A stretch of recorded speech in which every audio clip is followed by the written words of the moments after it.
We're now at the stage of, after having discussed many of the presentations from this morning, we move to some of the newer developments in the industry. And with regards to this, I'm humbled and proud at the same time to say, one of my teachers from some decades ago, Mufti Dr. Faisal Manju, a member of the Sharia Supervisory Board of Hanover Takaful. Mufti Manju has done his BA Honours in Islamic Studies, his LLB, has a Diploma in Advanced Labour Law, another Diploma in Advanced Banking Law, all from the University of Johannesburg, where he served as one of the faculty for a period of time, and we were fortunate to have taken benefit from him. He has done his MA in Islamic Management, Finance and Banking from Loughborough University, as well as a postgraduate certificate in higher education from IFS University College. As we came to learn earlier this morning, Mufti Dr. Faisal Manju also holds a PhD in Islamic Finance.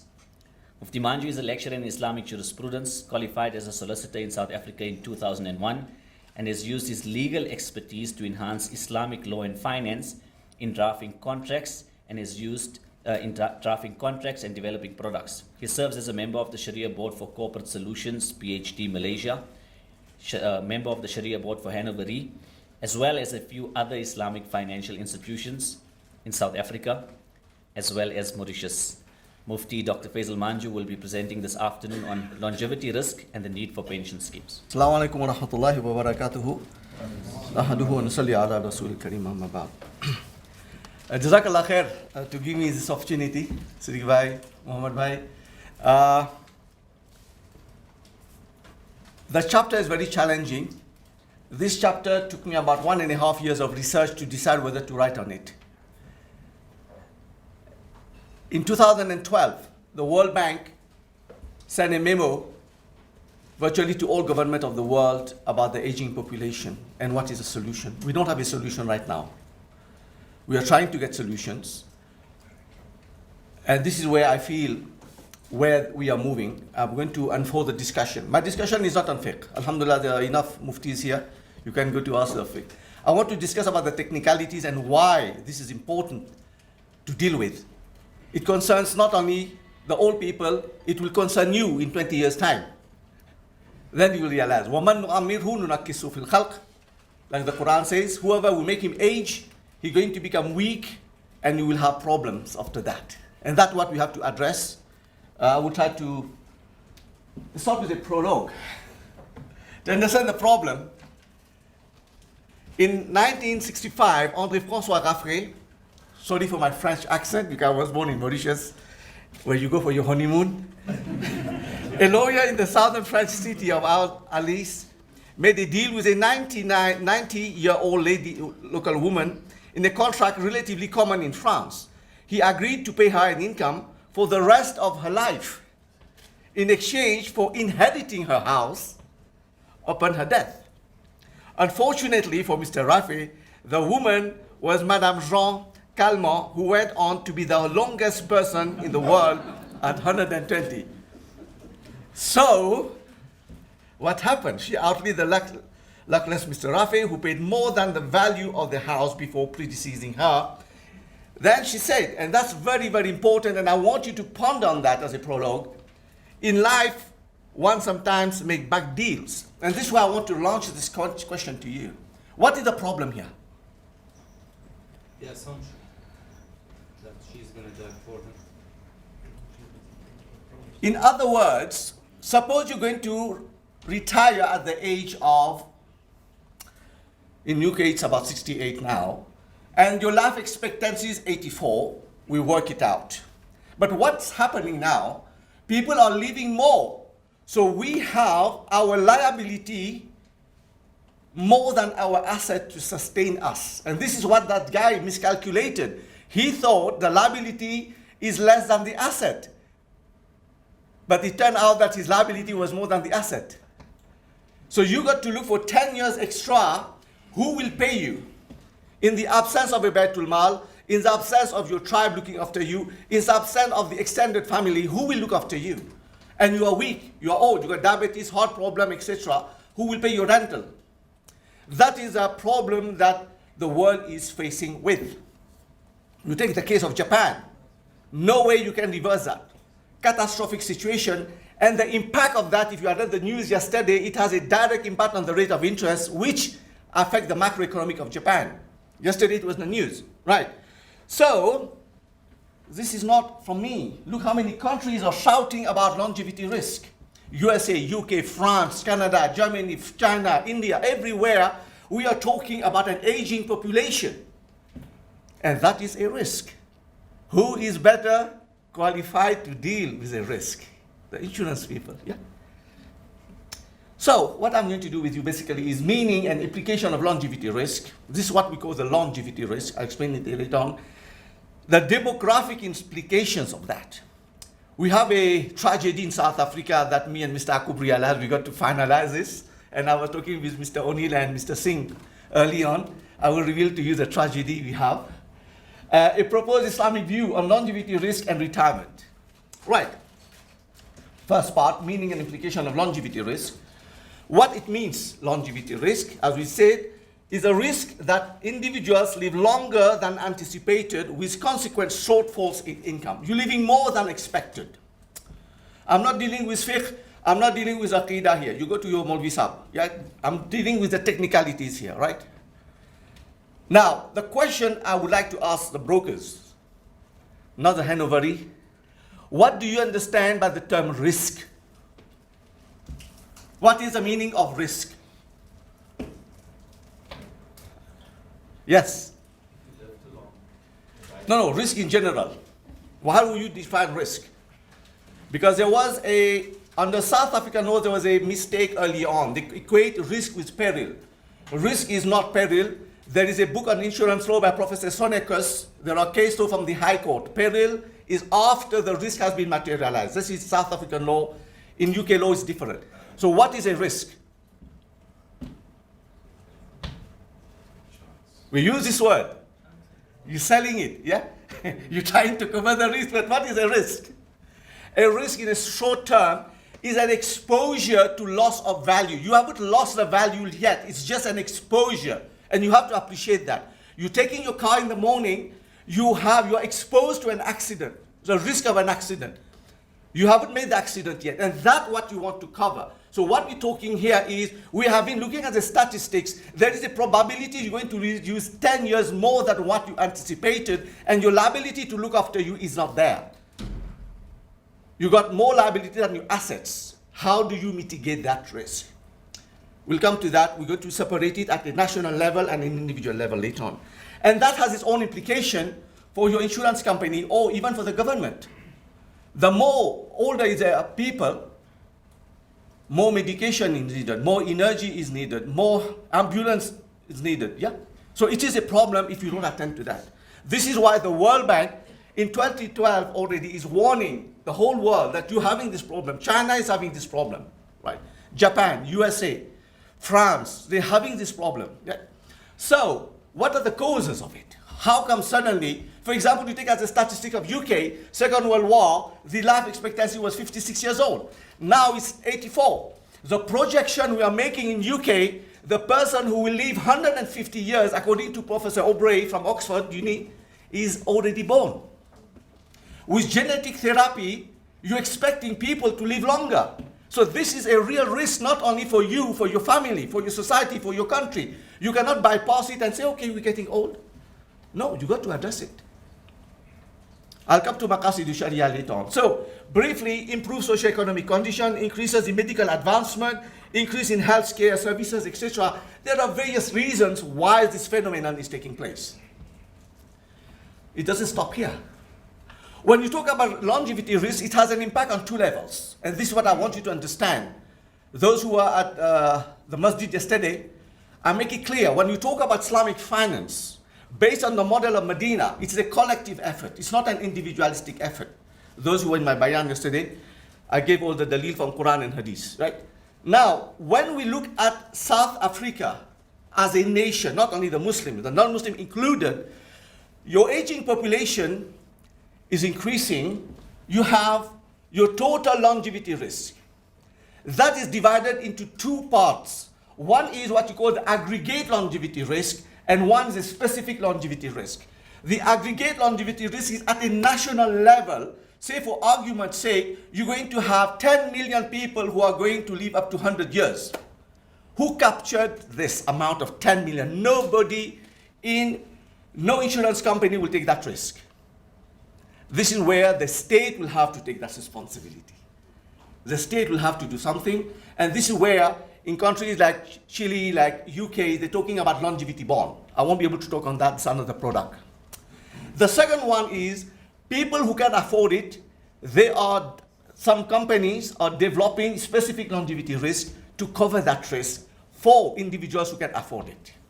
So there are two products here. One is at a national level, one is at an individual level. At the individual level, this is where there are products already developed by some insurance companies, all right? So why is this of a concern for us? This is a beautiful quote for the business. Mr. Aku was mentioning early on. There is this philanthropy, but at the same time, there is a paisa with the food is also a bit, yeah, okay? Mr. Peter Drucker is also in management. He's a guru of management in the 1990s and 2000. Look at the statement. We're talking about 1999 already. This projection is being made that it is a real problem, but we want to convert the problem into business. There must be an incentive for that.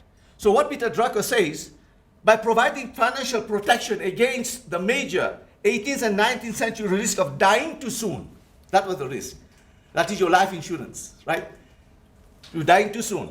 So by providing financial protection against the major 18th and 19th century risk of dying too soon, that is your life insurance was developed then, life insurance became the biggest financial industry of that century. We're talking 18th and 19th century, right? Providing financial protection against a new risk of not dying too soon, We have reversed the risk element, the exposure of loss of value. We reverse that exposure of loss of value, may become the next century's major and most profitable financial industry. This is how longevity risk is going to become a major product to be handled by the insurance. I'm going to say why by the insurance company in a few minutes later on. So there are various reasons why we got to worry about it. Number one is the sensitivity of reserves to longevity risk. We don't have enough. Those who study regulatory framework, we're talking about your Solvency II, for example. Do we have enough capital to cushion that risk? Right? We don't. It's problematic. Those who are in regulatory framework will know what I'm talking. And interest rates fall, relative change in annuity. Because usually a conventional insurance, when it receives a premium, a long-term family, they will invest it. But I'm going to give you statistics later how after the financial crisis, the rate of interest is going down. Therefore, your rate of investment is diminishing. So how do you, and your inflation rate is, say for example, inflation rate is 3%, and your return on investment is 1.5% or 2%. How do you stomach that risk? It's problematic, yeah. Errors in estimating longevities have more impact on the past.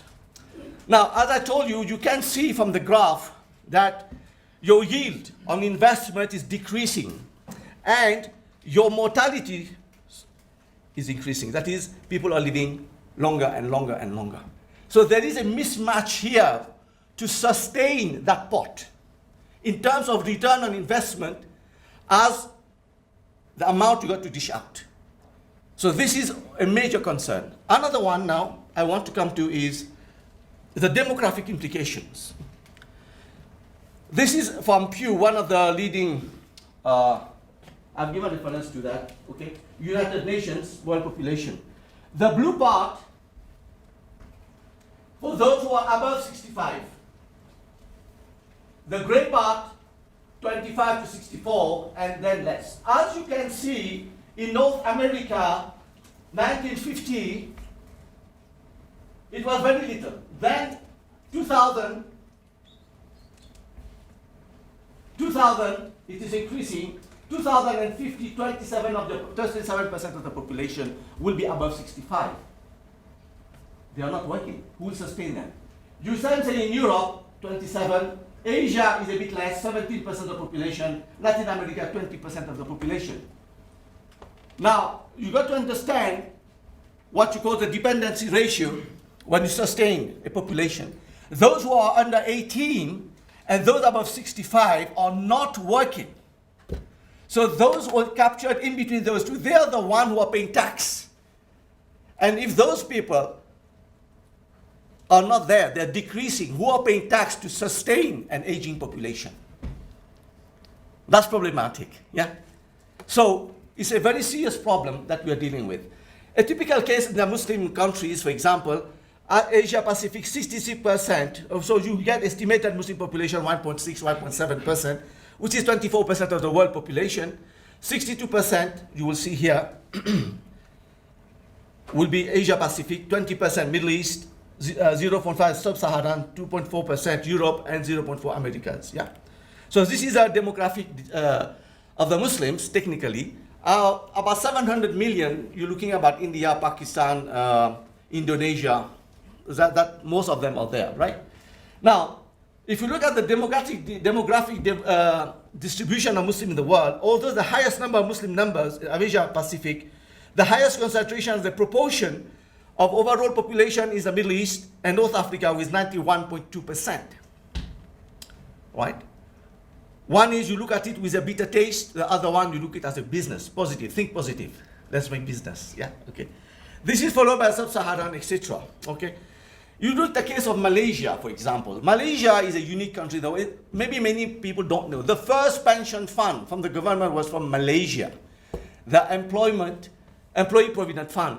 90% of contributors have less than 100,000 Malaysian ringgit. About 70% of retirees spend their EPF capital within 3 years. So the moment you get your lump sum after retirement, within 3 years, you squander that money. Who looks after you? It's problematic. This is where they come with the law now. You don't take the lump sum, but maybe you take a portion of it. The rest, you must buy an annuity. And this is where the insurance comes into play. They got to develop that product, okay?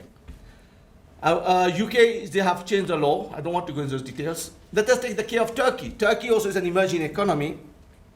As you can see in the case of Turkey, 1935, you can see how the base, those young population are supporting the elderly population, and how the demographic is changing. The base is coming shorter, the working population. Look how Turkey will be by 2050.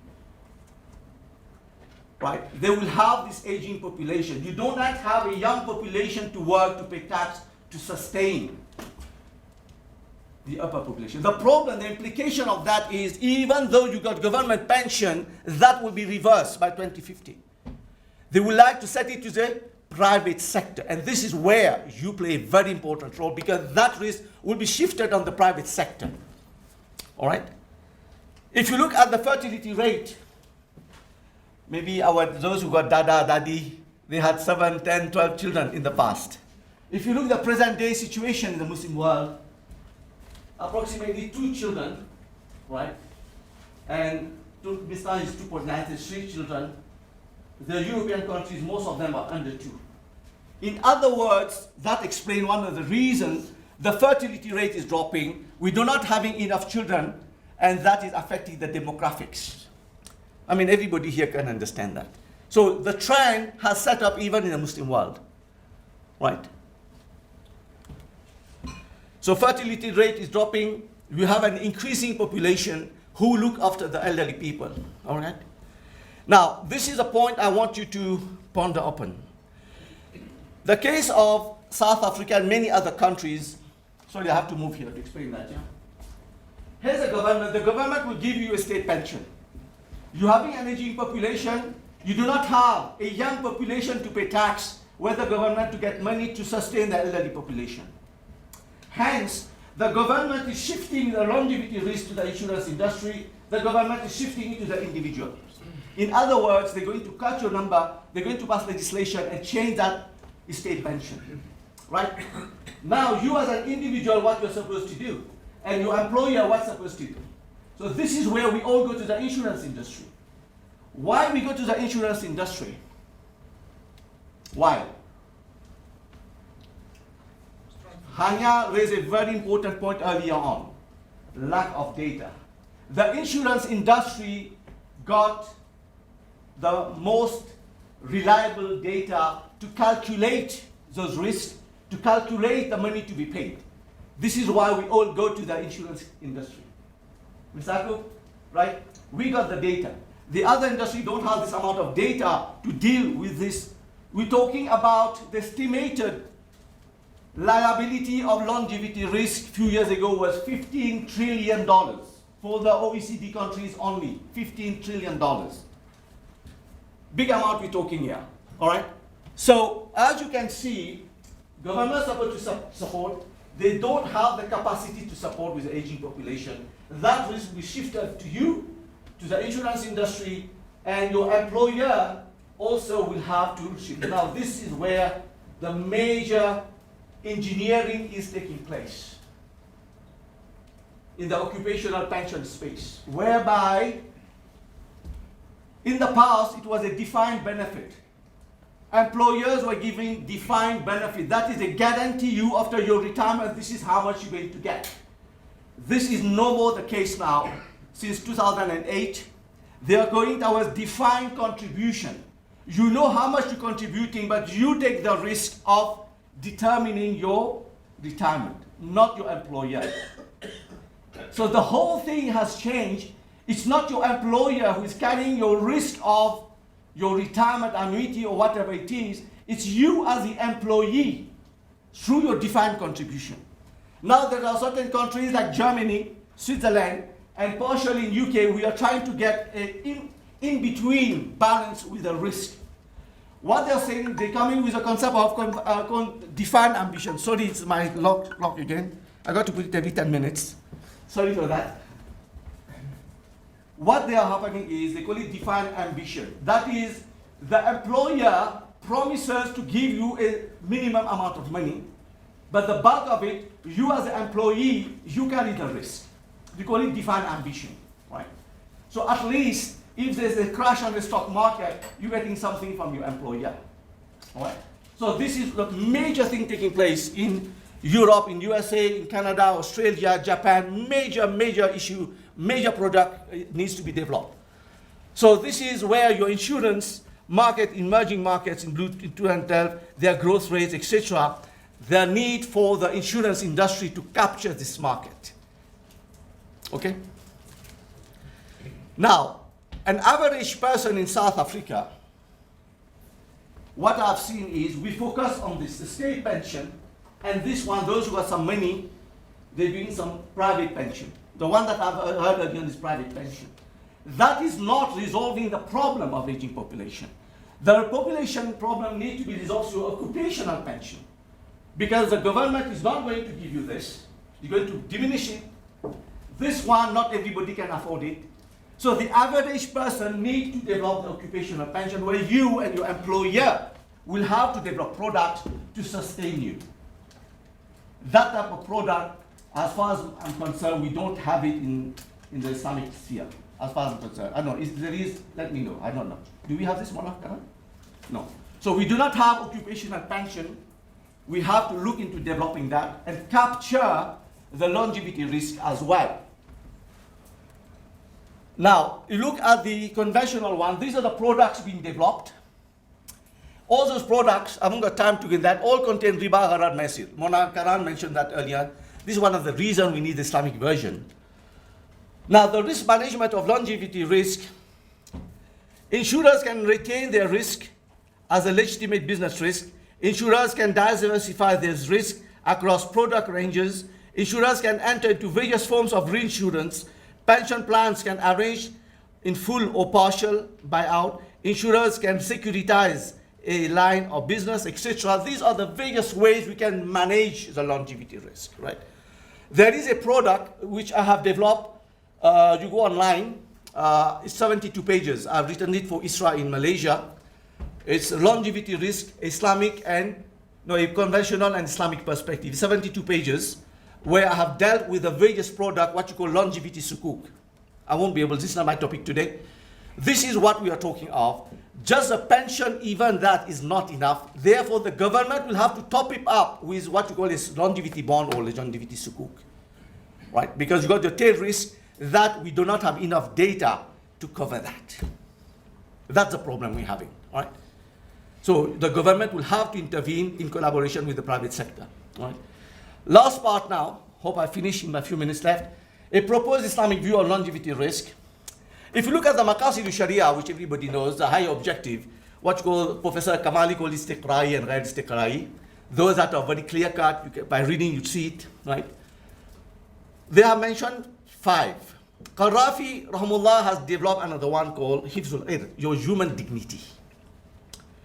I feel that in today's time, what's happening in the world, we got to lay a lot of emphasis on Hifzul Ird, our responsibility to protect our dignity. If you look at the South African Constitution, Chapter 2, the Bill of Rights, the very first right you get is your human dignity right. Without human dignity, you do not have human rights. So it's very, very important that we take our responsibility to protect our own dignity when we are old. We don't know our children will look after us. As a lawyer, I can tell you, and many people know about it, how many cases we had, the father coming to home to me in the office, when I die, who will look after my wife? The children will kick her out of the house. Enough cases we have seen, those in the practice knows what we are talking. So this is what I'm saying. We don't have a Baitul Mal, we don't have Awqaf. We have to look after our own human dignity for our old age, especially. There are some fiqh issues. I told you I'm not going to go in the fiqh, but this is showing to the ulama. The existing products, got riba, gharar, maisir, okay? Qard and debt are becoming Islamic products. We got to be careful with that. Risk are becoming Islamic products. Yeah. Risk, consequentialism versus intentionalism. This is a big debate in UK. At times we develop a product with good intention, but the end result is not Islamic. It's not giving you what Islam wants. That is a big debate in academia. That is a product we're developing. Like Mr. Akub mentioned early on, we want the poor people to benefit. That is Islamic. But when the profit will start dominating that, then the intention is okay from a fiqh point of view, is perfect, but the consequence is not what we want. It's not fitting in the Islamic ethos. So we got to be a bit careful about this. We are conscious about it. The ulama are conscious about it. Hanoveri, we are conscious about it. But keep this at the back of your mind, that not only the fiqh is important, but also the consequence of it. Because there's a lot of harms happening when you look at some of the products. Right? We need an endogenous Islamic product ultimately. Mullah Karan were referring this morning to cash waqf. Maybe we have to start thinking of setting up cash waqf, because not everybody will be able to buy this type of products. And of course, you got to have your means test, etc. We got to start thinking about it. Just like Hanya was talking about the micro takaful, maybe we got to look about this risk for those people who cannot afford it, what we can do for them. It's a serious problem, right? Some questions to ponder over. Do we accept the concept of institutionalized retirement? I have written a paper on that, published in Malaysia. Do we have the concept of retirement in Sharia? The question we got to ask. Al-Nasr Diatan passed away at the age of 103. He was working. So I've written a paper on that. Those who want, I can give them later. Do we need to have a successful aging? When you become old, one is you ensure you're getting old in a dignified way. It's two different things, brothers. You get old in a dignified way. Your diet, your health, I mean, so many things to consider. Do we have to provide financially for our retirement? Do we have enough data? I'm going back to what Hanya said earlier on, and I was discussing that with Mr. Singh earlier on. And me and Mr. Aku, for 5 days, we are asking, where is the data for the Muslim? We don't have data. Those who are in the field of mathematics will know, and we do not have data about the Muslim in this country. I'm looking for 1 week, and me and Mr. Aku, we are phoning where to get it. He sent me out. We don't have. We cannot take actual decision on like this. We need data if we want to develop Islamic product, have precise pricing, etc. We need data, right? Those who are in the actual field don't understand what I'm saying. We do not have data in South Africa. I've been looking for it. We got secondary data, primary data we don't have. And I was discussing with Mr. Akub, maybe we got to make a budget of about 3-4 million rand to get primary data. We got secondary data. We cannot take a strategic decision based on secondary data. This is suicidal. I'm talking as an academic here. You can't take make strategic decision on secondary data. always there will be problems. You've got to have primary data. In England, what we did, very interestingly, for the first time in the history of England, 2011, for the first time in the history of UK, you had to reveal your religion. Maybe we can approach the Statistics Office to put religion. People reveal their religion as well. And the Muslim Council of Britain has taken that. They have extracted what information is. It is available on the internet, you can say. Muslim demographics in UK. So we need to have this primary data. Without this, it's going to be problematic to deal with this monster. Believe me, right? And I think I'm almost finished. Yep. Legal and regulatory issues, right? The financial products or legal constructs, understand that. There's a book by McCormick from Oxford University, Risk on the Capital Market. You got to read that book, especially the ulama. I would advise you to read this book to understand the concept, the legal construct that we are faced with, right? Lehman Brothers, even though you have a so-called perfect contract, does not mean it is perfect. I gave you 2 case laws from the appellate division in UK. Lehman Brothers, there is that contract. Ulama who are in derivatives know what I'm talking here, the Tahawud contract. Though this is the official contract used by the top law firm of UK, yet the court said this contract is not good. We're talking of millions and billions of pounds here. There are problems in those contracts. So this is where we got to endogenously rethink our Islamic finance position. Yeah? So there are a few case laws I've given here. Time is flying. I won't go into those risks, right? And Mona Karan also mentioned early on, I just putting it in more nice way, legal transplant. When you were talking about the evolution, try to understand, we are not living in an ideal situation here. We don't have the Khilafat system or whatever here. We are living in a secular state.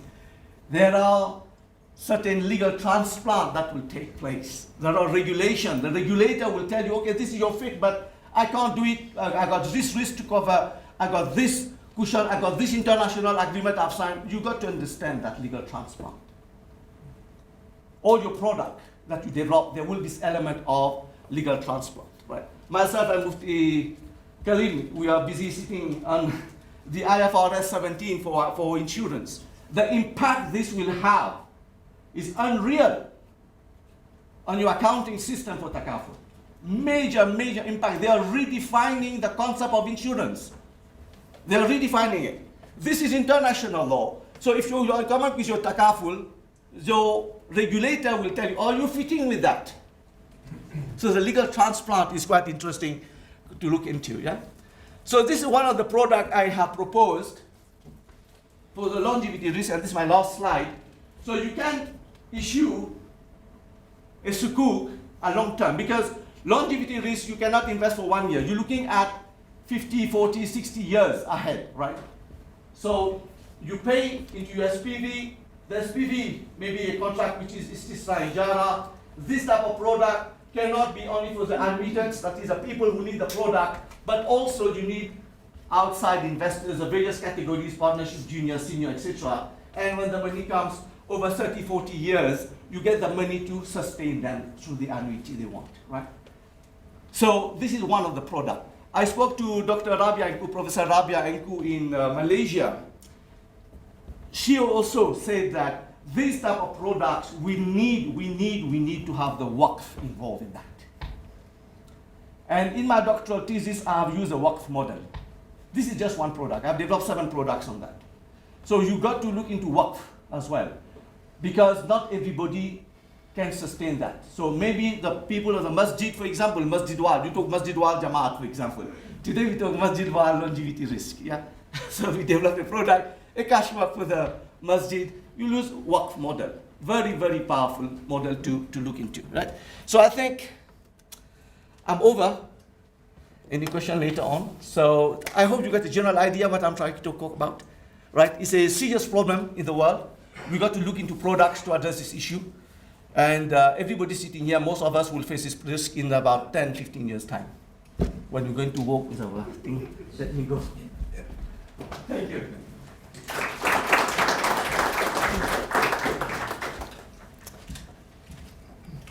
Jazakumullah khairan to Maulana Faisal Manju, Mufti Faisal Manju, Mufti Dr. Faisal Manju for that presentation.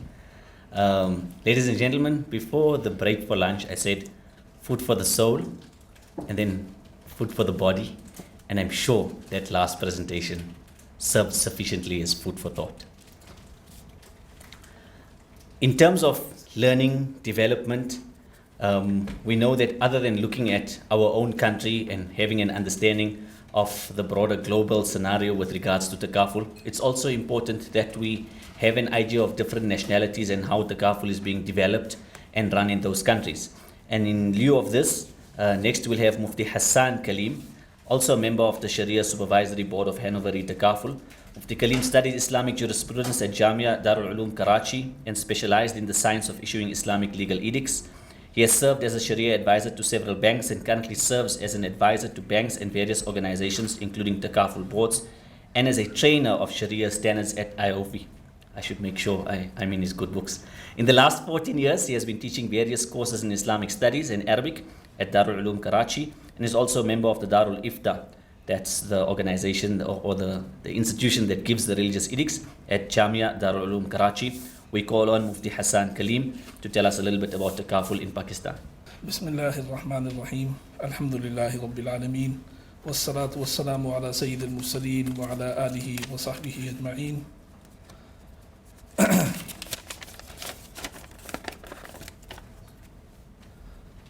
Thanks to the organizers and special thanks to Mr. Muhammad Akub, who provided this opportunity.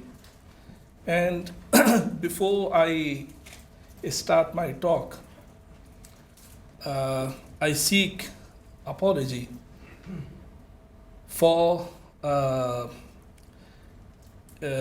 I am not going to present any presentation, and although my brother said that I will talk about Pakistan experience, and brother Faisal Manjo asked me, what about I'm going to talk about?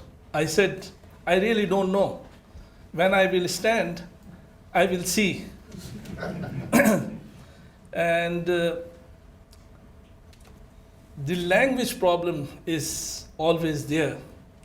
This is not the language in which I see dreams. This is not my daily language. And I can speak in English only out of compulsion. So please forgive me.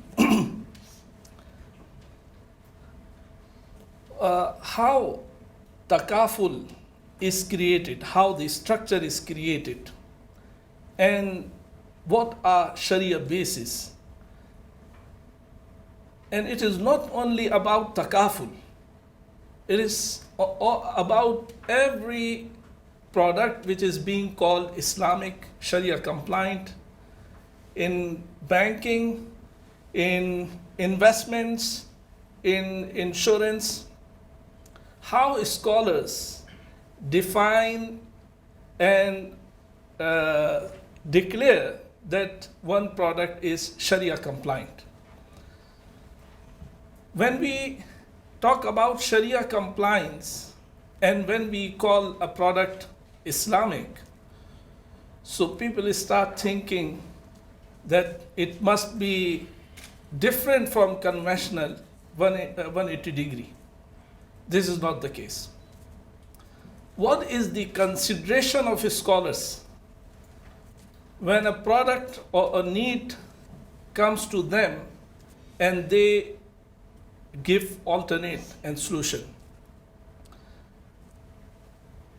In economics or financial arrangements, the original status is that everything is halal, everything is compliant and lawful except which is forbidden specifically. Whether that structure has any historical background, whether it has mention in Quran or Sunnah, or it had been practiced by Muslims in any era. No. This is not the requirement. If the contract, if a financial arrangement has no element of riba, no element of gharar, no element of zarar.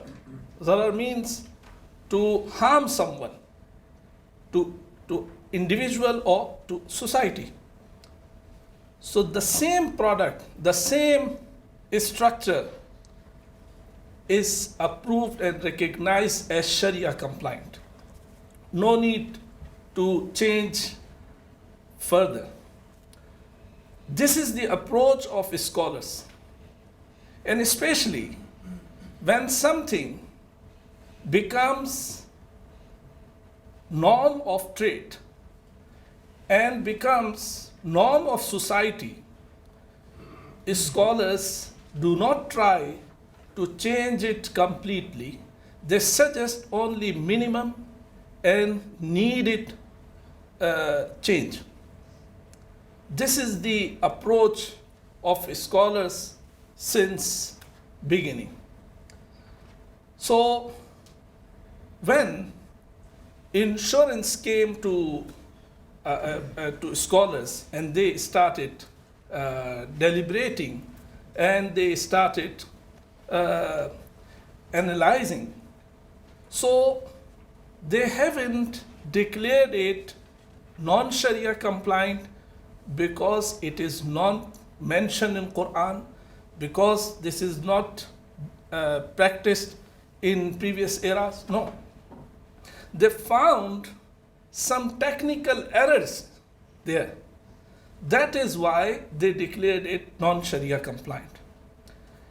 And the solution they have suggested, they haven't suggested by their own. It was a product of conventional insurance. It was a mode of conventional insurance. They found it apparently Sharia compliant and matching the Sharia requirements. So they suggested that, okay, you can use this, or you can build alternate or based on that product. I will come to that. So what was wrong with conventional insurance? Why they have declared it non-compliant? Is there any problem with the concept? Is there any problem with the concept of insuring your risk?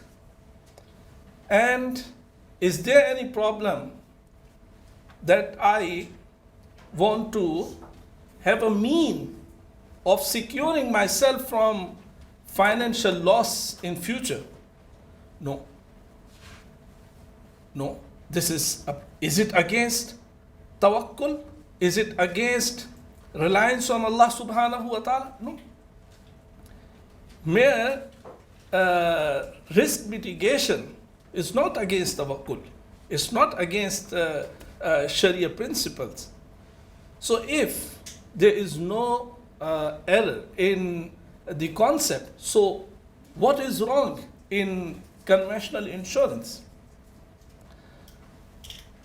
The flaw in conventional insurance is very technical, and that is in the contractual relationship between two parties. And as I said, they suggest only minimum change. So once it is removed, whatever came out, it is Sharia compliant, and it is called Takaful or whatever, you name it. So sometimes the first thing they see, the intention or the purpose, very purpose of the contractual relationship. If the purpose is correct, lawful, then they see the contractual arrangement. If that contractual arrangement has some legal issues, Sharia legal issues, they remove it and whatever comes out is Sharia compliant. Sometimes they suggest to change one contract with another contract, and sometimes they suggest to change only conditions. So first thing is that they analyze the purpose. For example, I want to earn 12 over 100. Is this purpose, mere this purpose, is incorrect? Has anything wrong from Sharia perspective? No. Quran didn't forbid from earning 12 over 100, 10 over 100. No. So the purpose is correct. But if this purpose is being achieved by lending cash and earning interest over it, yes, this is forbidden. So nothing wrong with the purpose. The mistake is in the contract and in the form. Okay? So what Sharia will suggest, what scholars will suggest? They will suggest to change one form with another form. They will suggest to change illegal form with another form. If someone asks, but there is no difference. For example, I suggest don't lend 100 and earn 12 over and above principal, and don't guarantee your principal. Instead of this, buy something for 100 and sell it for credit 412 and fix the price. So if someone asks, the outcome is same. There is no difference. So this question, this very burning question, is answered by Quran. If you don't see any difference, the difference is that one is acceptable to Allah subhanahu wa ta'ala, halal, and one is not. And we believe that Allah subhanahu wa ta'ala is the absolute authority and absolute wisdom. Not only authority, absolute wisdom. And He has the authority to declare two exactly same, out of two exactly same things, declares one halal and one haram. Why? This is the test. So scholars first analyze the purpose, and if that purpose is correct, what's the example of wrong purpose? For example, if someone wants to put money, a sum, and through that get sums of others, gambling. No, this purpose is wrong. We scholars cannot give any solution to that. They will reject. So first thing is that they analyze purpose, and if that purpose is not being achieved through legal contract, Sharia legal contract, they will suggest a correct form, as I shared example. And if the very concept, very contract is correct, but there is flaw from Sharia point of view, so they will suggest correction in that. I will share an example which we learned in fiqh. If I take a land on rent for चराने को क्या कहते हैं? राई क्या कहते हैं? No, for grazing my animals. So scholars said no, this is incorrect. Why? Because the very benefit and use of it, there is uncertainty. How many animals? how much one will eat. So this is wrong. So they suggested, don't say this. Take the land for a specific time, for a specific rent for having animals there. So someone will say, there is no difference. There is difference. In the first contract, there was gharar. In the second, there is no gharar. Okay? So this is the mentality of scholars. We have to understand this, otherwise we always fight each other and we always ask this question, what is the difference? There is no difference. There is no difference in outcome. We are not here to create difference in outcome. If the purpose is correct, but that purpose is not being achieved through legal and correct form, then the scholars will suggest the correct form. That is their job. Once they have done this, their job is over. So now come to Takaful and this Maqasid al-Sharia, Mufti Sahib. This is sometimes makes a lot of confusion. This is not source of Sharia. Source of Sharia, Quran, Sunnah, Ijma, and Qiyas, Ijtihad. Maqasid al-Sharia is just an outcome which, on the basis of which we do not decide legal status of the contract. We come from this point. First we analyze the purpose, then we see the contract, the contractual arrangement, and if it is norm, traditional norm, a tradition of trade or society, then Sharia will suggest minimum changes. And for this, we get benefit of all school of thoughts. So what is wrong? Sorry, I don't have time. I'm not done following time, okay? So please bear with me. When it comes to Maulvi Saab, it is very difficult to finish on time. So please bear with me.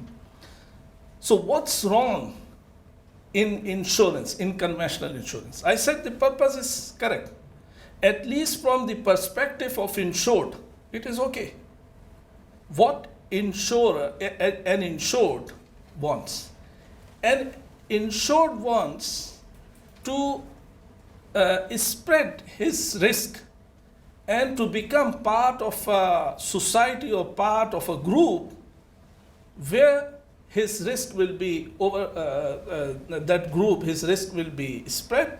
So by participating with a tiny amount, he will be able to sustain that risk and bear that risk. So this purpose is correct from Sharia perspective. The mistake was, the error was in contractual relationship between insurer and insured in commercial insurance. Because that contract, according to Sharia, is a commercial contract, and that is, it is called in Arabic, Aqd Mu'awaza, bilateral consideration contract between two parties on one basis. So this structure is recognized by Sharia as Aqd Mu'awaza, and Sharia has different set of rules for different type of contracts. So scholars first identified the type and nature of the contract. So they declared that this is bilateral consideration contract. One consideration is being paid from insured and one consideration is being paid from insurer. So it should be free of riba and free of gharar, and they found gharar, excessive gharar. Because take example of general insurance. If I am insured, I know what premium I have to pay.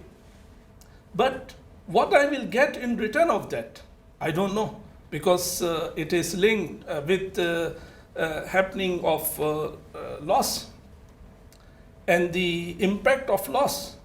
So I don't know what I will get in return. So there is risk. There is gharar, excessive gharar. And to many scholars, there is riba as well. Not only gharar, there is riba as well. And which is called open riba. Sarih, what I say? Yeah. Huh? Yeah. Clear riba. Why? Because this transaction involves cash, payment of cash from one side and payment of cash from other side. Yes, if the contract is not of this nature, for example, the insured is paying premium in cash, but the insurer will not pay cash, but it will get the asset repaired, for example, or it will provide some goods or some services. So then there will be only gharar. But in this case, when claim will be paid, is to be paid in cash, so this involves clear riba. Why? Because both currencies are same, and one currency, same currency is being exchanged with the same currency. So if there is any difference, that is riba. One can ask, but the other consideration may or may not be paid. So the answer will be, now riba will be combined with gharar. So it will not remove riba. It is combined with gharar. So this technical error, this technical flaw is in conventional insurance contract, and obviously I have to analyze, if I go in detail, general insurance contract where claim is paid in cash, where claim is paid in form of service or asset, or in life insurance there are different types of contracts. One is investment linked contract and one is risk based contract. So in nutshell, these two problems are there. So what they have suggested, they haven't raised any question on purpose. They found mistake, they found flaw in contractual relationship. So they just suggested the correct form of contractual arrangement. And they found that arrangement within conventional insurance. I'm not going into detail how Takaful was evolved on the basis of mutual insurance. It is not exactly mutual. Mutual is very different. But originally, and the basis come from mutual. So they said, there are participants, there are individuals who are paying. So they should pay in a pool. They should contribute in a pool. In conventional insurance, money comes directly to the insurer. And according to Sharia, it is out from insured's pocket and comes in the pocket of insurer. It is out from ownership of insured and comes in the ownership of insurer. So the insurer becomes owner of that amount, and whatever claim is made, insurer will, it is insurer's liability and insurers will pay. So at the end, either there will be surplus, underwriting profit, or there will be underwriting loss.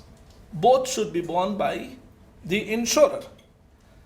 But in Takaful, all participants, they pay in pool. Okay, it is a common pool. It has its own legal entity, and this is some technical point. What kind of legal entity? It is a kind of trust, and why scholars suggested waqf. But waqf has well recognized legal entity and legal juristic person. It is declared a juristic person, although this terminology is not used in fiqh. But all the characteristics of a juristic person are found in waqf. So that is why our scholars, they preferred waqf for that pool. So when a participant makes payment, what kind of transaction he is making? He is giving tabarru. What is tabarru? Tabarru is a nature of contract. This is not one contract. Under tabarru, many contracts come. Qard is tabarru. Qard, loan. Hiba, gift is tabarru. To lend something for use without any rent is tabarru. Waqf is a kind of tabarru. So there are, even sadaqah is tabarru. But not every tabarru is sadaqah. And not every tabarru is meant for sawab in akhirah. No. There can be a commercial reason for tabarru. Yes, if there is only commercial reason, only reason which relates with this world, obviously the person will not get benefit in akhirah. He will get benefit and legitimate benefit in this dunya, this world. So he is making tabarru and his ownership is over. Once it becomes part of pool, his ownership is over. There is no gharar, there is no riba. Why? Because he has made tabarru. As you gave, it is not similar, but because sadaqah is tabarru, donation is tabarru, so the same status is there. Yes, here he will get a benefit because he is part of this pool, member of this pool as well. So once he has given, he has paid the amount in the pool, one contract is over. And he is not certain whether he will get something back or not. He has made this for common good, not for his own good, but for common good. And all the participants of pool have common benefit, not contrary benefits. They have common benefits. So when he will become eligible, there will be claim because he is a member as well. So if there will be claim and he is eligible for getting benefit, defined benefit out of this pool, so there will be another transaction. And that will be tabarru from that pool to that person. But at the time of giving this donation, he doesn't know that whether he will get something back or not. For example, I got cover of car for 1 year. Alhamdulillah, 1 year passed smoothly. There is no loss, no single penny, no loss of single penny. So where will go my money? My money is for good and for common good and common benefit. Okay? If I had intended sawab akhirah, I was covered and I got sawab. If I did not intend this, so I got the cover only. But this is legitimate. So there is no gharar, there is no riba. Why? Because there is no exchange contract. Yeah, you can say, I will not donate, I will not give contribution unless I become member of this. So this is the nature of this arrangement. And similar arrangements, we found roots of them in the era of Rasulullah sallallahu alaihi wasallam and in era of Sahaba. And similar tabarru, scholars declared it tabarru, and they say if there is gharar, yes, there is, you can say there is gharar. Why there is gharar? It is not certain that either I will get anything back from this pool or not. If there will be loss, I will get the coverage. Otherwise, I will not. So there is gharar. Yes, this is uncertainty. Okay, thank you. This is uncertainty, but this uncertainty in such a structure is bearable, and there are examples, and there is consensus among scholars that such a structure for common good, if there is element of gharar, it is bearable. But I say there is no gharar. Why there is no gharar? There is no riba. Because the person who is making payment to the pool, he is making for common good. But because he is the part of that pool, so ultimately, as a result, it is a nature of the arrangement, he will get benefit in case of loss. And this pool is a perpetual pool. It is called in fiqh term tabid. There is tabid. It is perpetual. So how it is perpetual? Our scholars suggested waqf, as explained by Mufti Taha, Mufti Sahib explained. So it is waqf, and waqf will remain. Allah knows better till what time. Okay?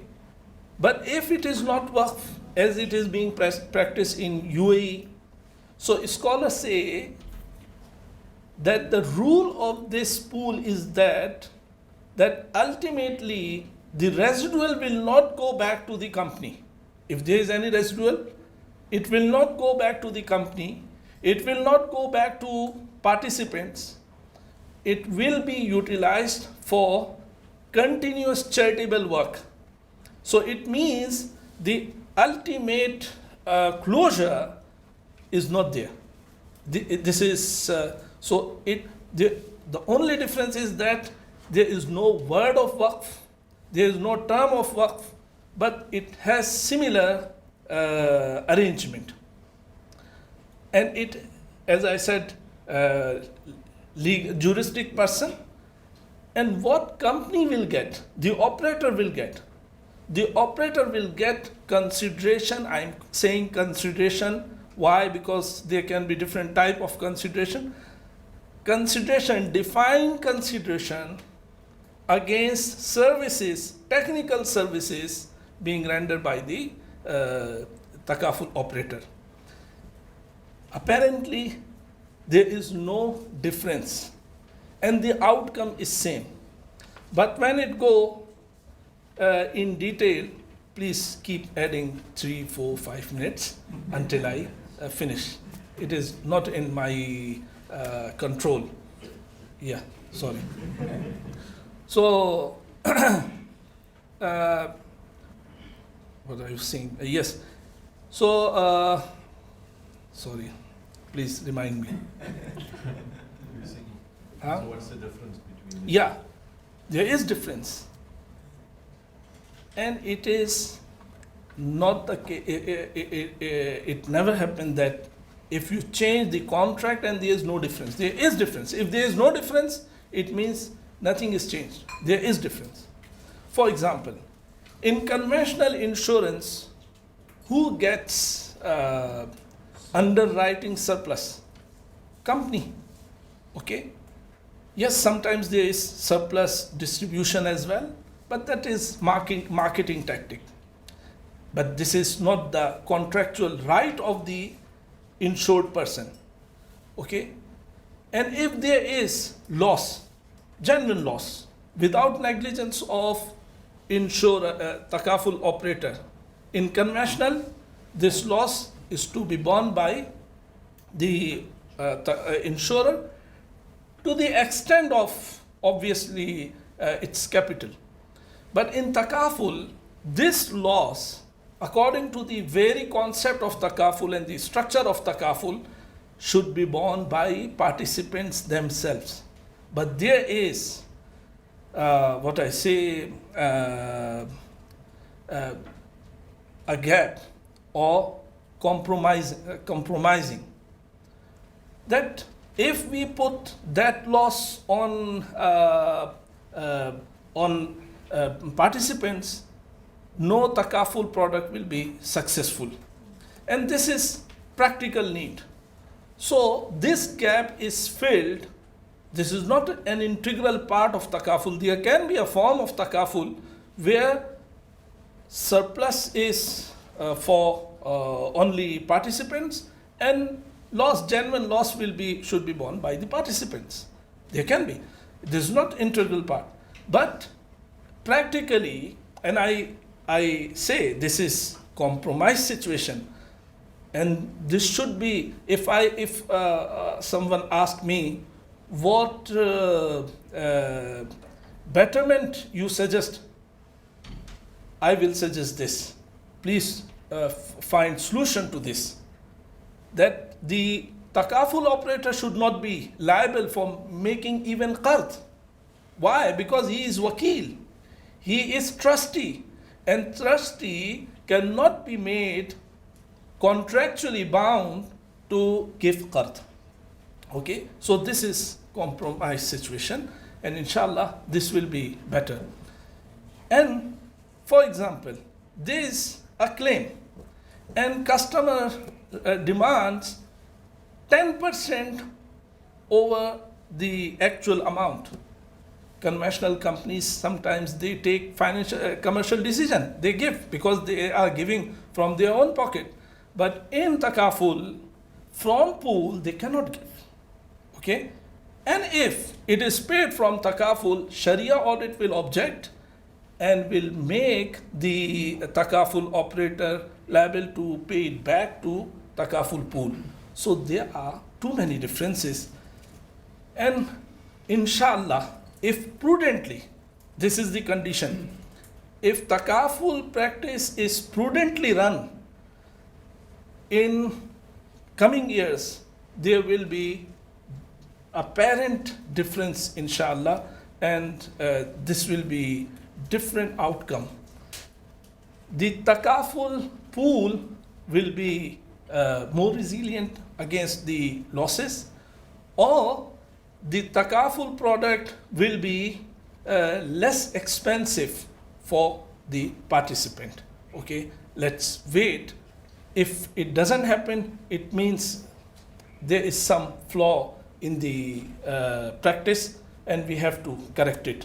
We come to the final presentation of the day, and that's going to be by Brother Ridwan Patel, who serves as the Chief Risk Officer at Hanover Re Takaful.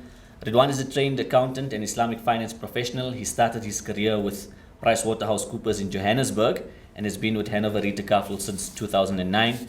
Ridwan currently heads the Compliance and Risk Department of Hanover Re Takaful, where he is also responsible for ensuring the company complies with the Sharia rules as prescribed by OFI and the Sharia Supervisory Board. We call on Brother Ridwan Patel. Bismillah ar-Rahman ar-Rahim. Assalamu alaikum wa rahmatullahi wa barakatuh. Distinguished ulama, respected guests, I'm fortunate, or maybe unfortunate, to be the final presentation for the day, because everything I would like to say has already been said in great depth by Mufti Hassan just now, and Mufti Sheikh Faisal Manju talking about data and the requirement for data. So I'll go through the presentation very quickly. I think it will serve as a summary for today. Any questions, I think we can have it in session following this. So again, this from a Hanover Takaful perspective, we'd like to show our Sharia board that everything you have said we comply with. And basically, from my perspective, my job is to ensure that what the Sharia board have said is what is in practice within the organization. And I think our understanding of what I'm going to present bears testament to that we have understood what the Sharia board have just said today. So the objective for today, what I would like to achieve, is to explain what is behind setting the price when we talk about contribution, and how is Takaful different from insurance, which Mufti Hassan has just went into great depth. We start with the contribution, which is the price, and I'll go with a very, very simple example in a perfect world scenario, just to give you the basics behind what is Takaful and what is insurance. So let's say we had a car, you wanted to insure a car. We had one person insuring a car paying a premium of 50 Rand. Let's just assume this is a 50 Rand premium for 1 year. Second person contributing 50 Rand, a third person, and a fourth person. 4 people all contributing 200 Rand into this pool, which is managed by a Takaful company. Then we have an accident. Sorry, I don't have as interesting pictures as Hania, but add some color to this slide. We have an accident, the claim is 5,000 Rand. How does the Takaful company pay claims of 5,000 Rand if it only has collected 200 Rand? For now, let's ignore the re-Takaful capacity and all the other elements that come into it. We'll just talk about the contribution, focus purely on the contribution aspect and pricing. So let's extend the same example and highlight the law of large numbers. So we have a few more cars going to the same Takaful company. Let's assume in this case it's 100 cars. 100 cars again paying 50 Rand in contribution. The total pool size now is 5,000 Rand. Again, we have the same accident, and the cost of the accident is 5,000. The other company, the Takaful company, is able to pay the claims because it's collected 5,000 in contributions, and the claim has been 5,000, so everything is fine. But not really, because the Takaful company has administrative costs, it has rental costs, it has salary costs, it has seminar costs, it has a lot of research and development costs, a lot of other costs that has to be paid from somewhere.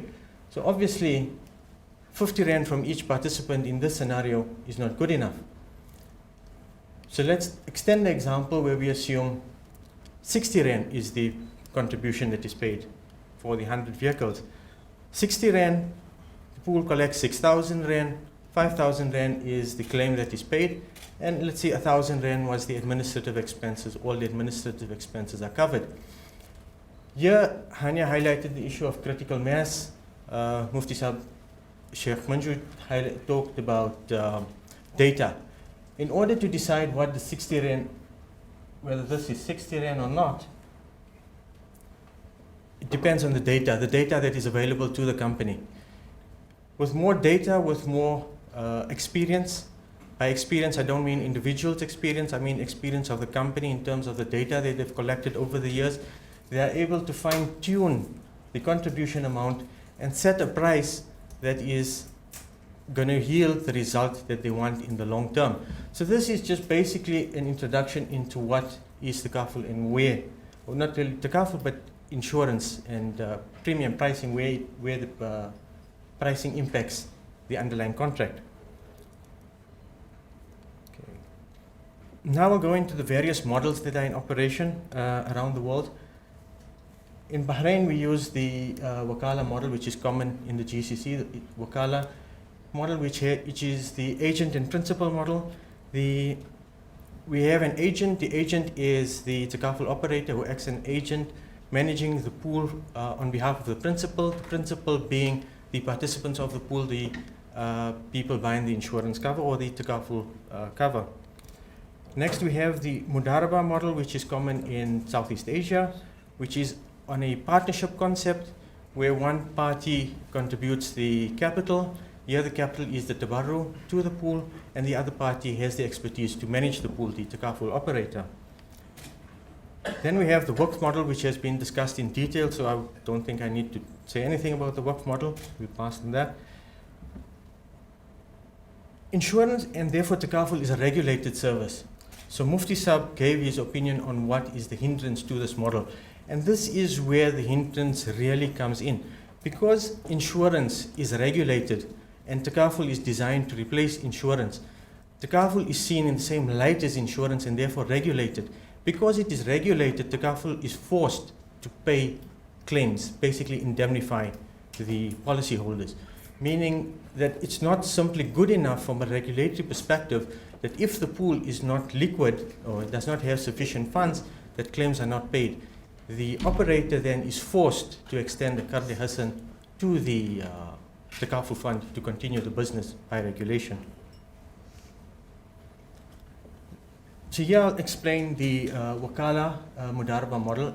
In Bahrain, we use the Wakala for the Takaful business and the Mudaraba model for the asset side for the investment of the funds within the pool.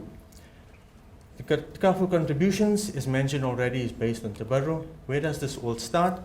This all starts with the Takaful operator and the policyholders. Naturally, once you have a company, you set up a Takaful fund, you need policyholders who pay contributions. Contributions are paid into the fund for the mutual benefit of the fund, for the payment of the fund collects the contribution for the payment of claims, and this fund does not belong to either the policyholder or the Takaful operator. The fund will pay claims to policyholders, and the fund charges a Wakala fee. The Wakala fee is the management fee. The Takaful operator charges a Wakala fee to the Takaful fund for the management of the fund. The Takaful operator also charges a Mudaraba fee for the not a Mudaraba fee, but shares in the Mudaraba income of the investment income generated from the Takaful fund. So then we have the Takaful fund. The Takaful fund, in the interest of time, it mirrors the Takaful fund. The setup is exactly the same as the Takaful fund as you see it here. The Takaful fund buys Takaful cover from the Takaful operator, who sets up a Takaful fund.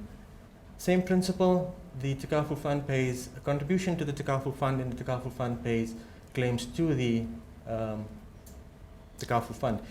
For the Takaful fund, the policyholder is the Takaful fund.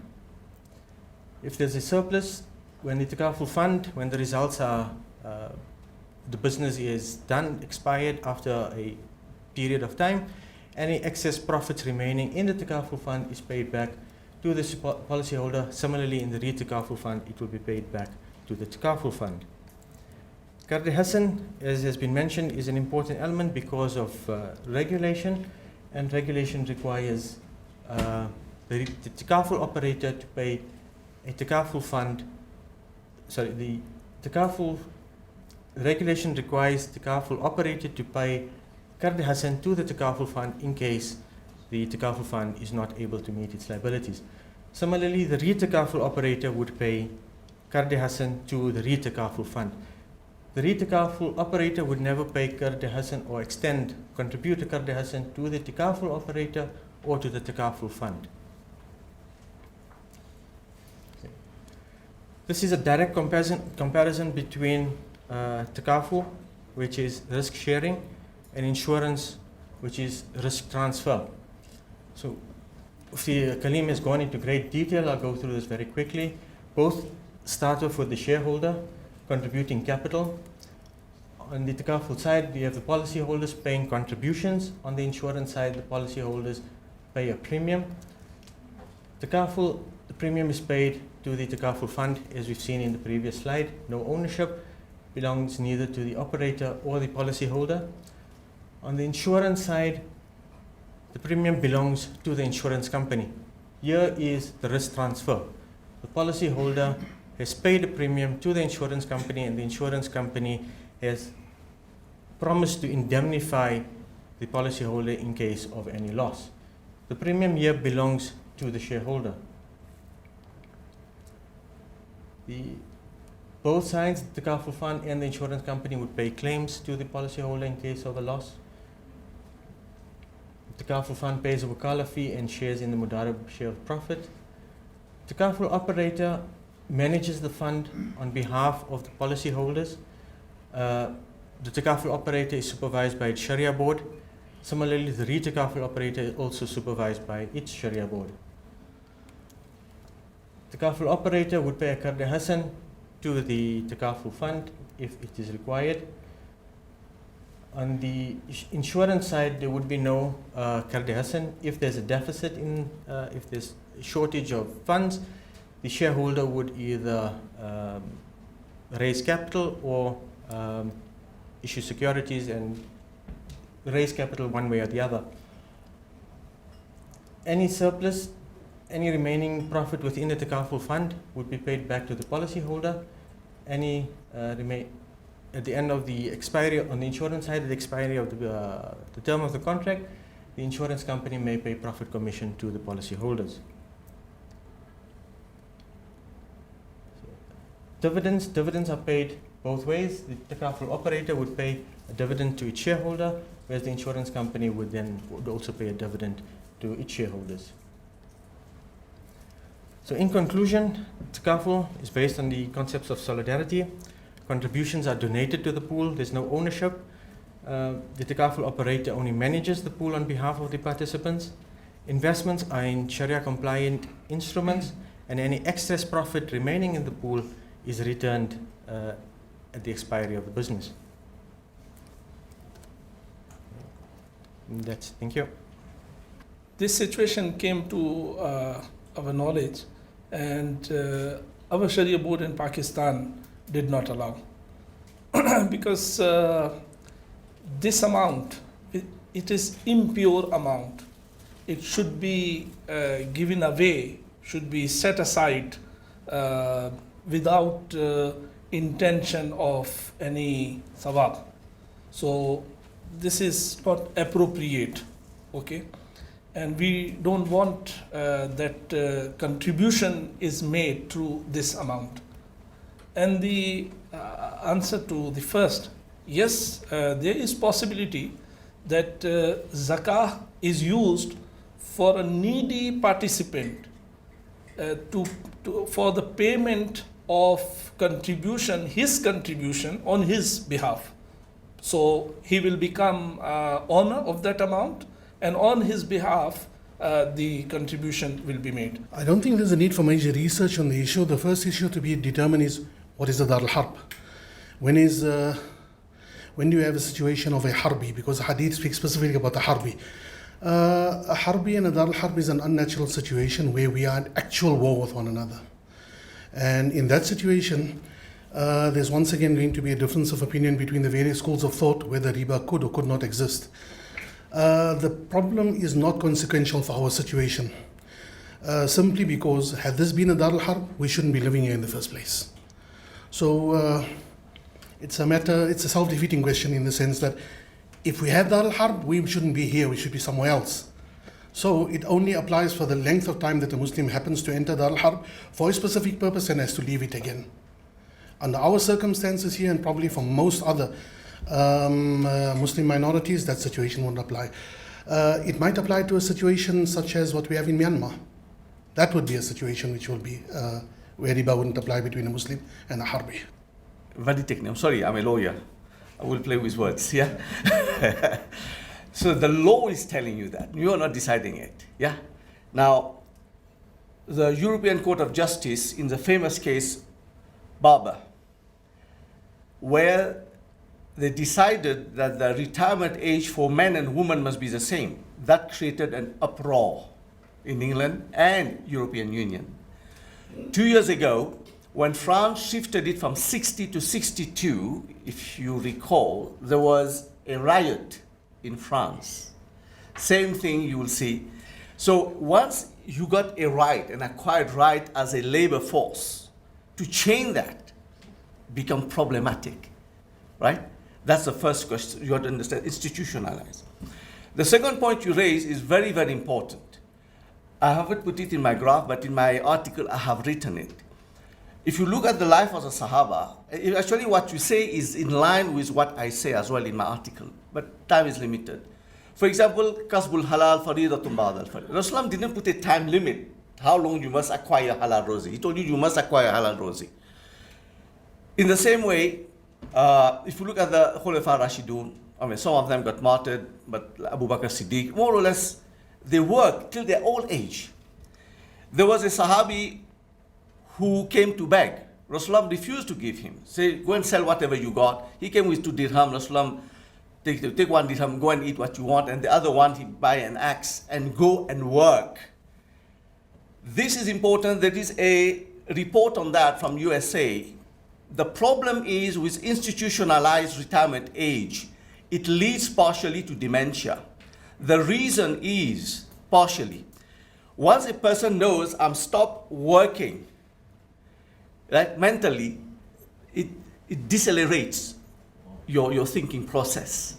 I got an academic paper on that, the research they did on USA.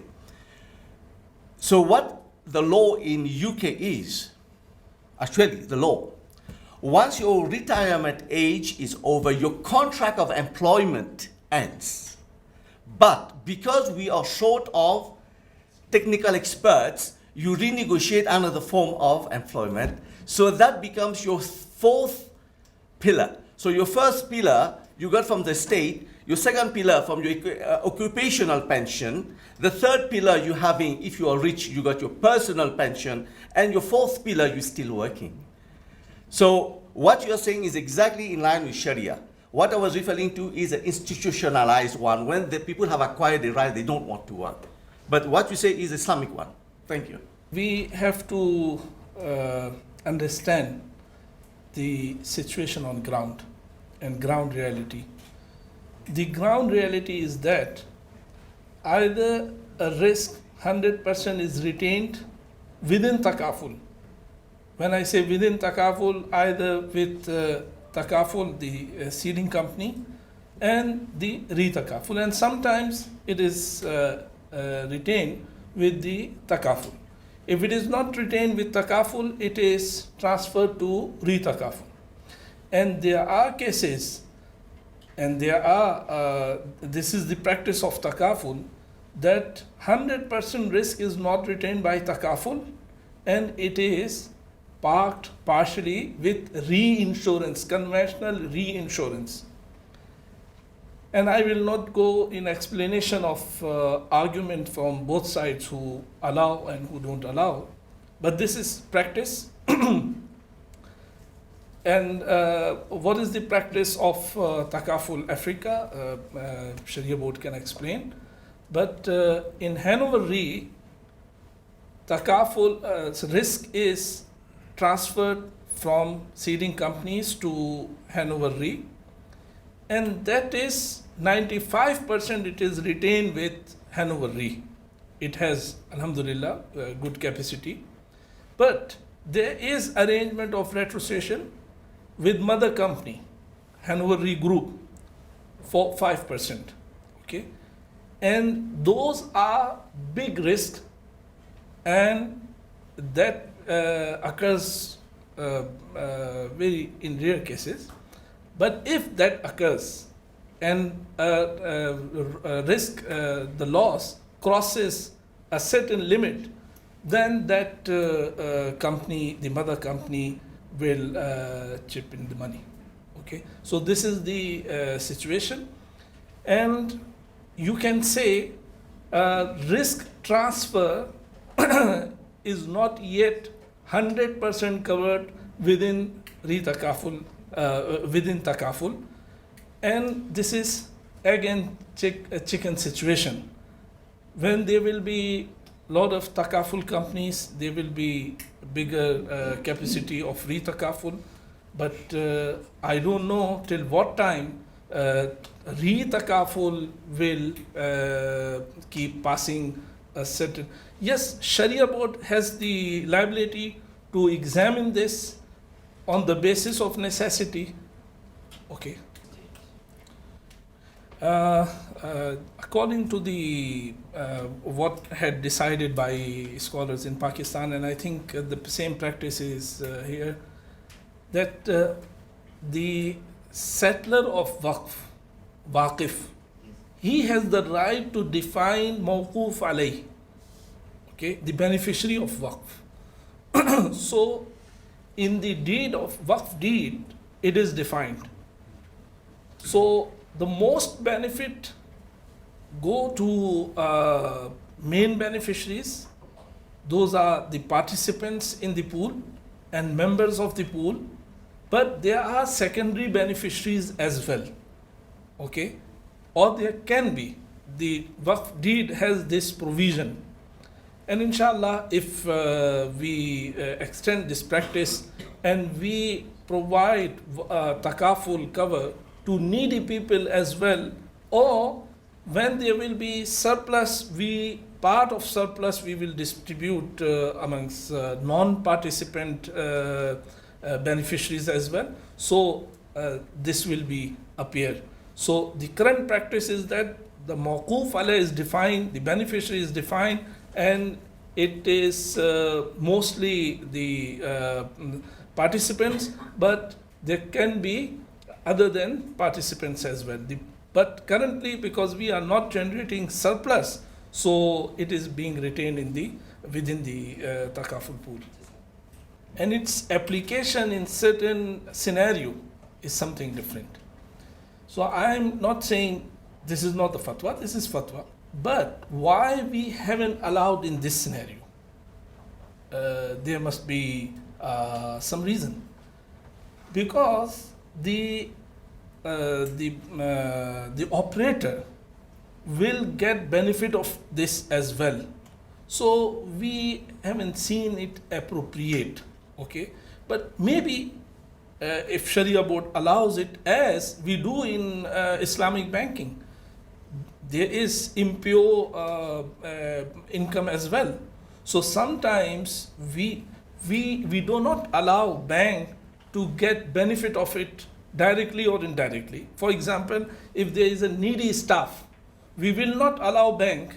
According to fatwa, it is allowed.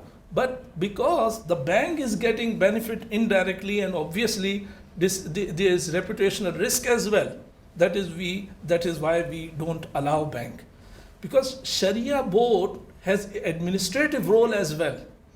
Maybe something as a concept is allowed, but for practice we don't allow. So this is the difference in practice.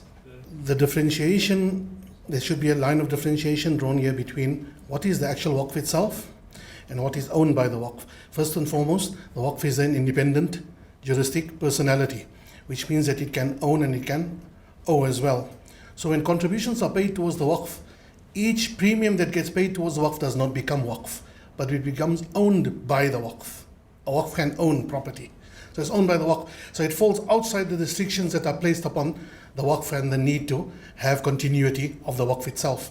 If ever the waqf itself gets depleted, which is a possibility, then this is where Abu Saud's view comes in of the dematerialized value which needs to be made up afterwards at the earliest possibility, at the earliest opportunity to replenish the core waqf itself. So the core waqf doesn't ever have to be increased or decreased. It's a certain amount of money that will remain at the core, and that will form the juristic person that will own all contributions made towards it.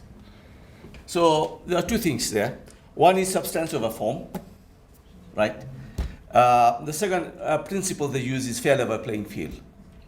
Very technical. This is for you. Yeah? So these are two principles we apply. Applying that, there is no problem.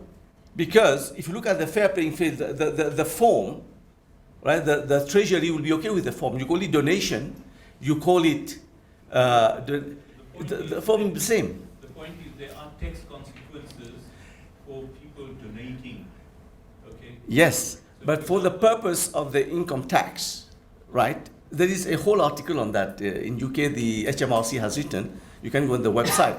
They treat it because of the fair level playing field. There's a paper by Ensley, 2007, by the FSA, it's available on the internet. The regulator is not here to regulate religion. So they got the fair level playing field. from a fiqh point of view, you call it tabarru, but in your accounting, it's not tabarru. Right? Now, in the case of certain countries that follows the AOI fee, right? So we will have two sets of account. One is your IFSA, where we treat it the way you want, and then you get the AOI fee, where we treat it as tabarru. From my perspective, yeah, on the, as Dr. Manju has mentioned, from the accounting perspective, you don't have tabarru. Tabarru doesn't exist in South Africa from a legal perspective. And when it's not a donation, it's a payment of premium. And payment of premium, you're not going to get your tax benefit as if it was a donation. So there's no question of tax benefit or the insurance. That's what I see. Maybe Mr. Fu can elaborate on it. If you look at it from an income tax perspective, the Income Tax Act has said, for example, on a banking product, when you earn interest, then you have the benefit of not paying tax from the first rand of interest that you earn, right? I'm not sure what's the latest amount, it's about 23,000 or whatever it is. But then if you earn profit from an Islamic banking perspective, that profit is not interest. So it meant that you have to pay tax on it from the first rand that you earn. So when Maulana is saying level playing fields, the tax man can define whatever in however way they want. So they said, yes, from an Islamic perspective, from a Sharia perspective, from a fiqh perspective, it's profit. But when the tax men defined it, they say we'll define it as interest for income tax purposes. So they level the playing fields so that a Muslim person earning profit is not worse off than somebody else earning interest. So the same would apply for donations or contributions or whatever in the Takaful space. But yes, it's interesting. It's something that will still be developed, and I don't think that the Takaful industry is developed as much as the banking is in South Africa. So probably we'll have to work on it with the regulators as we move forward. We come close to the end of the program, and I'm going to hand over to Brother Siddiq, who inshallah will be passing the vote of thanks. So to the rest of our friends and colleagues from Hanover, the Takaful and the Sharia board, we pray the Almighty Allah may carry you safely back to your destination, and may you go with His blessings and with His guidance, inshallah. And to everybody else who's spent the day with us, we truly hope that you've spent a day that has value, that you will carry that value forward, inshallah, and that you will share today with as many of your colleagues and friends as possible, because what we have done here today, in my view, has been truly historical and one that has served the community of South Africa, and hopefully it has served us well. Jazakallah for everyone, and Assalamu alaikum wa rahmatullahi wa barakatuh.